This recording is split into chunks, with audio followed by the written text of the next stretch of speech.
My family said teaching was a waste, until they learned about my education empire. The annual Thompson family reunion was in full swing when I arrived, fashionably late to avoid the usual interrogation about my disappointing career choices.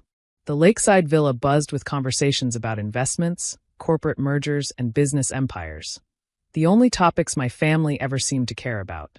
"Olivia," my Aunt Margaret called out, wine glass in hand. "We were just discussing your brother's latest acquisition. Another tech company, isn't it wonderful?" I smiled politely, already knowing where this was heading.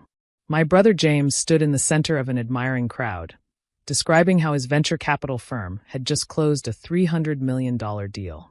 "And what are you up to these days?" Aunt Margaret asked, though her tone suggested she'd already dismissed whatever answer I might give. "Still teaching." Before I could respond, my father's voice cut in from behind us. "Yes, still just a small-town teacher," he sighed, managing to pack years of disappointment into those few words. If only they knew that just a teacher was running the fastest-growing education technology company in history. That while they were bragging about millions, I was quietly building billions. My phone buzzed, a message from my COO. "Big news. Need you to approve the press release." I excused myself, stepping away from the family gathering to find a quiet corner. The numbers on my screen made me smile. EDU Revolution had just crossed 50 million active users. Our platform was transforming education across 157 countries, making quality learning accessible to everyone, not just the privileged few. "Ms. Thompson," my assistant Andrea's voice came through my earpiece. "The Wall Street Journal is asking for a comment on the user milestone, and the acquisition team needs your final approval on the Stanford deal." "Tell them I'll call back in an hour," I replied quietly, watching my family continue their ritual of competitive success stories. "I'm at a family thing." "The same family that thinks you're just a teacher?" I could hear the smile in her voice. "The very same." I thought back to the day I'd told them I was leaving my position at a prestigious private school to build an education platform. The laughter had been immediate and unanimous. "Online teaching?" My brother had scoffed. "That's not a real business, Liv. It's barely even a real job." My father, a titan of traditional investment banking, had been more direct. "You're wasting your potential. Teaching is for people who can't do anything else." That was 4 years ago. Now EDU Revolution was valued at $4.2 billion, though none of them knew that. They'd never bothered to Google my name, too busy assuming they knew everything about my small-town teacher life. Andrea's voice came through again. "The milestone announcement is ready. Should I wait or?" I looked around at my family, all of them so certain they knew who was successful and who wasn't. "No," I decided. "Send it now." Within minutes, phones around the room started buzzing.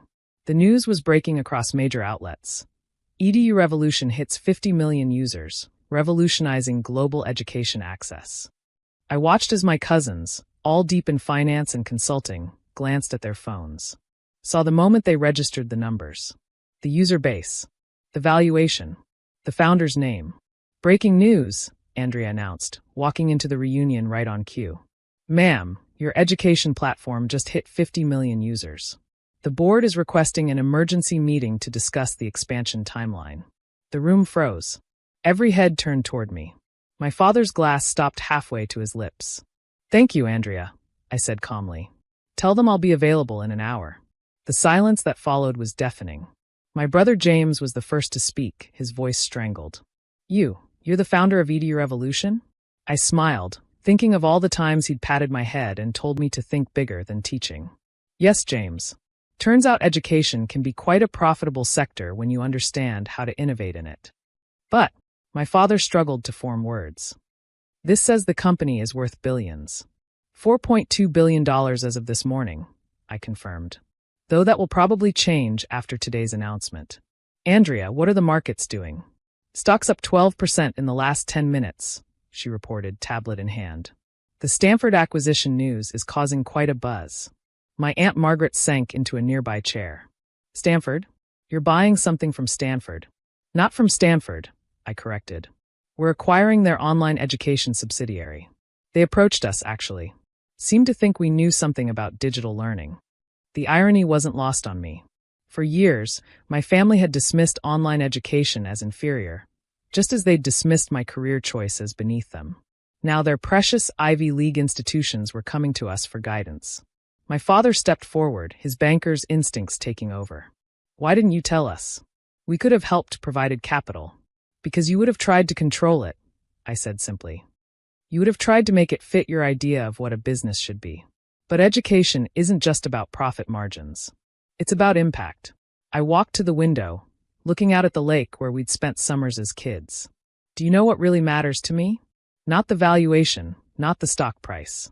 What matters is that last week, a girl in rural India became the first person in her village to take advanced physics classes.